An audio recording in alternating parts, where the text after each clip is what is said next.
participated there twice. They've gotten to the finals. We've been doing well there. Okay. At the under 17 level, we are doing well there. So it's expected. We are not going to run away, from being in a group of death. That's what we target every 2 years that this competition is being played. And you can't say because a woman died of childbirth and other women will be very, very scared and getting pregnant. So we're going to approach it. Nigeria Football Federation, I know very well, are going to prepare these girls. Okay. And we're going to go out there and give Africa a good representation. All right. Okay, let's talk about preparation. Since you brought it up, what can you tell us as somebody who is neck deep into women football, and you're also very close to the authorities by virtue of your position? Talk to us about the preparation. Talking about the Falconets now.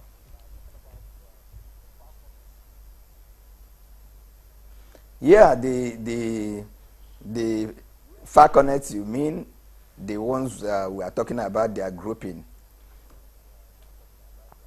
Yeah, talking about their preparation.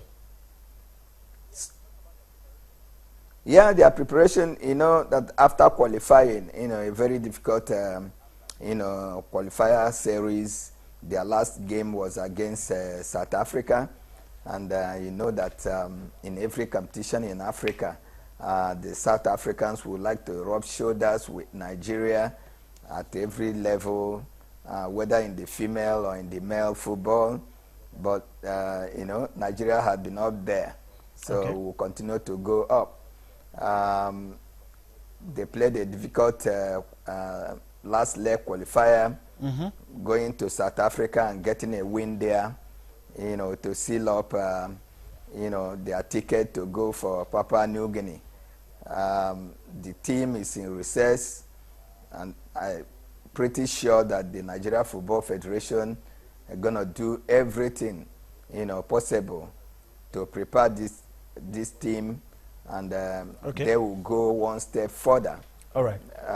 We will be the happiest group of people. You said I've been involved now, so it will be, my greatest joy. At the time I've been involved, at the national level, at the administrative level, because you sincerely have been part of it from day one. Okay. From the very first day, as far back as 1988, 1989, 1990. Okay. So preparing now, being part of women football in Nigeria, in Africa till today, I can assure you that Nigeria Football Federation, as presently constituted, have a group of people, both at the management level and at the board level, that know what football, okay, or, what it will take to get this team prepared to get the job done at the World Cup. Okay. Let me quickly ask you. Let's take a step down and talk about the Flamingos that are on the verge of also making it to the tournament, and maybe go top now and talk about the Flamingos. What's the plan for? For the Falcons rather. What's the plan for these two teams? Are we waiting for them to play their matches before we begin to look at their preparations, or are they active? You talked about the Falcon has been in recess, so those other teams, are they in recess as well? Are we waiting for their matches to take place before anything is done? No, I can tell you authoritatively now that in few days now the Flamingos are going to fly out, specifically by Wednesday next week. They're going to be on their way to South Africa for the return leg. Bearing in mind that just last weekend the South Africans were here. Yeah. They saw and they were conquered. The Flamingos, I don't know if we start putting super for every one of them now that have come to do this country proud. And what a way of laundering the image of a country. Football is doing great in this country in bringing glory to the country Nigeria. And I will expect, those at the helm of affairs to begin to budget money like it's done in other climes, for the Nigeria Football Federation, that it has its hands now, full. Okay. As I talk to you now, more than 4 national teams are in camp. The under 23, and the Dream Team is in camp. The Super Eagles are in camp. The Super Falcons are in camp. Yeah. The Flamingos are in camp, all here in Abuja. So, the Flamingos are gearing up to go and finish off the South Africans. They've defeated them here. Okay. They turned them back to South Africa with 6 goals to nothing. And even if they go there and begin to, lazy around the pitch within 90 minutes, those South Africans, those crop of players I saw from the South Africans are not going to defeat the Flamingos. Even if they decide that, girls, let us just go there and chase grasshopper around the stadium. They were not going to lose. So, count them as one of the qualifiers. As of today, we have 8 countries that had already qualified for Jordan. They are there, I must assure you. Then if we step it up to Super Falcons, this team is in camp and training. And it will excite you that just this evening, before I came to the studio, the Super Falcons and the Flamingos played a test match, a test match at the Go Project.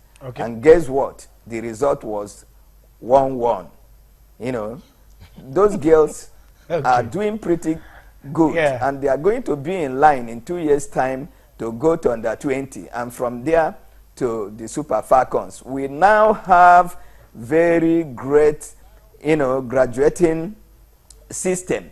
That yours sincerely, is proud to be part of this present Nigeria Football Federation. If we continue to go it this way, there will be growth. I assure you, we will get back to the winning ways. To the time that the Super Falcons of Nigeria dominated Africa for 2 decades. No country in Africa could defeat the Super Falcons. Yeah, I know. We all know how the rot set in. But then a new crop of administrators at the helm of affairs at the Nigeria Football Federation, led by Mervyn Amajupinik. And that young man is doing great. And Ari, I want to thank you. The chance to continue in the next 2-3 years. We are going to get there. I hope so. I hope so. Some of us share your optimism. Some of us share it. And I can feel it. I can feel it all the way from Abuja. Thank you, Ari, for joining us on the show. We hope that when next we would love to have you, you'll be available for us. That was Ari Amunube, a female football expert and a special advisor to the Nigerian Football Federation president on women football. You were shaking your head, Rotimi.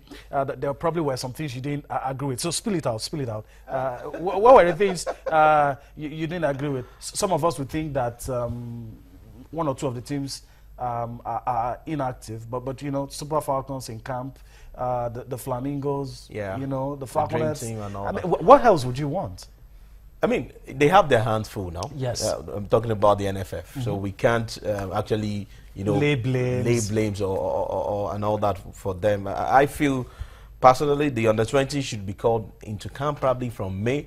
I mean, Papua New Guinea is happening in June or July. So they should get at least 2 months. I think it's November. No, it's a Jordan on the 17th. Towards the end of the year. So, I mean, what it means is if the Flamingos should qualify for Jordan, they will go on recess, which is understandable because the tournament won't. The space. The space is still there. But for the under-20 female World Cup, they should go to camp at least in May. So they can have 2 months preparation. For the Super Falcons, it's still not Uhuru yet. Yes, we have a new technical team and all that. I was surprised when you said they played out a 1-1 draw against Flamingos, and I'm shaking my. Is it that bad now that Super Falcons can't beat and under 17 side? It's a test match.